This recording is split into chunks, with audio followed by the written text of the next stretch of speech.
Assalamualaikum everyone. My name is Rabiatul Adawiyah binti Yusuf. I will be presenting on the Rambutan Orchard, ecocritical reading of the Kelantanese Malay identity in fiction alongside Associate Professor Dr. Raihanah Muhammad Maidin. We are both from University Kebangsaan Malaysia.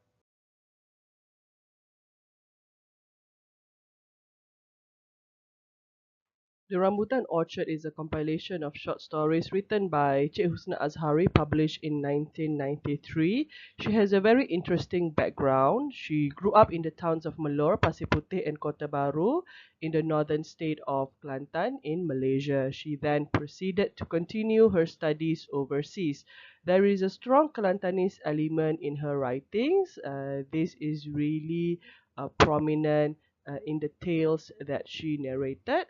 The interactions between the characters and their physical surroundings in the anthology of the Rambutan Orchard is important in ascertaining the extent the environment is instrumental to the constructions of the Kelantanese Malay identity. And that is the purpose of our presentation for today. The idea of home is very instrumental for the Kelantanese Malays. Why is that? Firstly, a Malay is always attached to their land. The land is where they get their source of livelihood. The land is also a place they belong to, according to Saint 2020.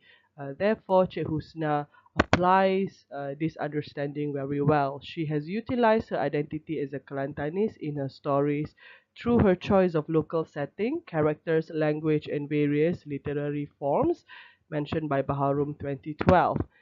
And by doing so, she is basically providing an authorial-defined social reality in literature. And the term itself came from Raihanah 2009. And what does this do? It provides the reader with an insider's view as to how life really was back then. And this is what Husna does very well in her stories centering the Kelantanese Malays. By doing so, she basically decentered the notions of a Malay woman, which are often homogenized by the mainstream literature in favor of Western feminist thoughts of universality and sameness. She counters what it means to be a woman in Malaysia. This study is also particularly important because of the lack of research regarding the notion of place or home and identity in her works. To investigate the idea of home and the Kelantanese Malays in Che Husna's stories, applying the ecocritical lens and the pastoral approach can be very useful. This paper appropriates Brackwell's identity process theory, focusing on four factors of identity formation, namely continuity, distinctiveness, self-esteem, and efficacy. We will examine the relationship between literature and the physical environment. The lens also entails an expression of longing for an idealized country life, a place of abundant nature. And this is very true regarding the pastoral approach. It allows us to understand places and develop emotional connections to them. The first point of discussion we will discuss is the theme of differentiation in the anthology. Allow me to read this passage.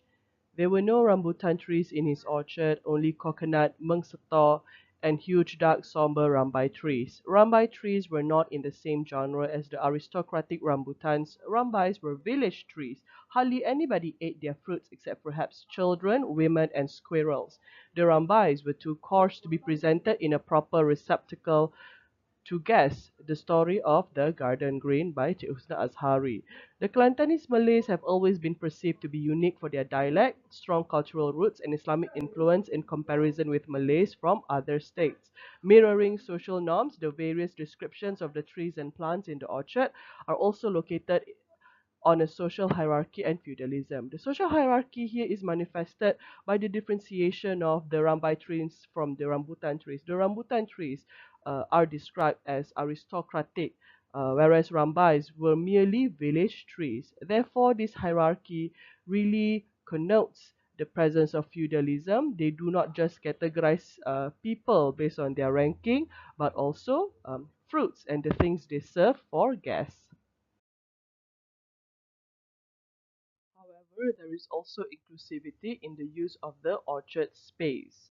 Allow me to read this passage. When the Penggawa's wife shouted at us, we would then climb the guava tree just to spite her, or tear a sapling for our purvets. We would pretend we wanted the water gavas.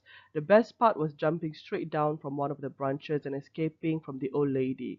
Then we compared notes. Who jumped the highest?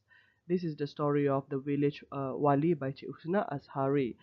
You can see in the passage that the orchard provides an outdoor comfort zone to navigate the younger years from the children's perspective. The orchard also transforms into the center stage of their innocent play world, a place carved for them to grow and develop away from adults' prying eyes. Therefore, the children feel safe to be themselves within the confines of the orchard, a metaphor for the Kelantanese people who seek comfort in their cultural homeland in Kelantan.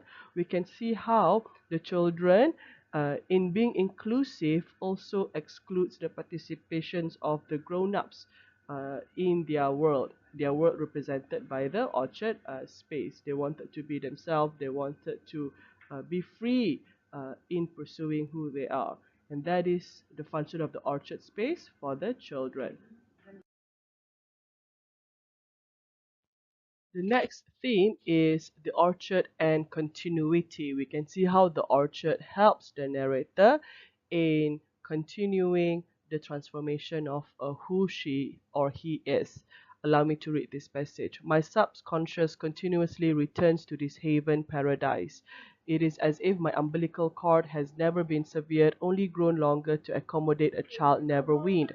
I dream of this paradise constantly, although in reality I have grown up and am physically distant.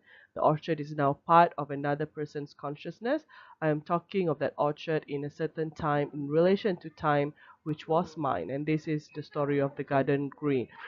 This really encapsulates the narrator growing up and her process of identity searching. The umbilical cord in the passage represents the narrator's continuous attachment to the orchard. However, the orchard also ceased to exist, yet the idea of it remains true in her heart. The orchard also symbolizes her Kelantanese roots, which includes family, friends, and culture. Despite being away from her homeland, despite being away from her village, there is always this umbilical cord in a metaphorical manner that helps her to find herself back to the place she was raised in. And I think this is really, really a manifestation of the orchard's continuity. The last theme is the orchard and self-efficacy. Let me read this passage. The physicality of the beloved Rambutan Orchard would inevitably cease. Still, the memory of it remains imprinted in the narrator's mind, as shown in the following passage in epilogue. We thought the orchard destroyed. I avoided the orchard in its burnt down state. No ugly images will tarnish my garden. No ugly blackened out spectre will haunt my dreaming. Always green, green, a glowing green. The blackened out spectre shed its scarred branches and cleansed itself.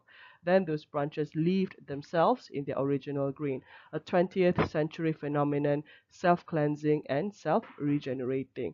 So you can see the ability to exert control in an efficient manner and prevent recklessness to take over in dealing with the orchard is really, really important for the narrator. She is always doing something in control of her own actions. To exert control is a sign of wanting to overcome struggles in a restrained manner, which is very much encouraged in Islam. Since the narrator has already gained a sense of self-efficacy, she no longer needs the rambutan orchard in its physical form to shape her identity. Therefore, the orchard, in stopping to exist, provides her with this self-efficacy. She is now able to go back to the orchard in her mind, basically transforming herself from a child to a grown-up. Hope the passages have illustrated to all of you how important place can be for a person's identity formation. Albeit the orchard exists only in the narrator's mind, it serves as a mental linkage to her romanticized childhood and the land of her birth. The nostalgia in the anthology is both pronounced and profound. The orchard symbolizes the pronounced sense of pride and fulfillment as a Kelantanese in the narrator and of course the author, Che Husna Azhari.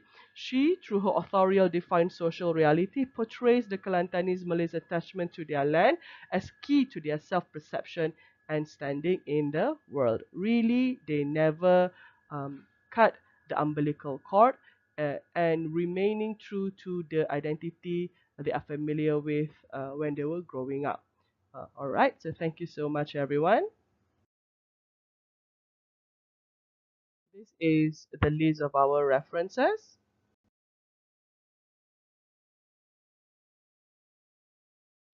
If any of you would like to get in touch, this is our contact details. Thank you, everyone, for tuning in. I wish you a good day ahead.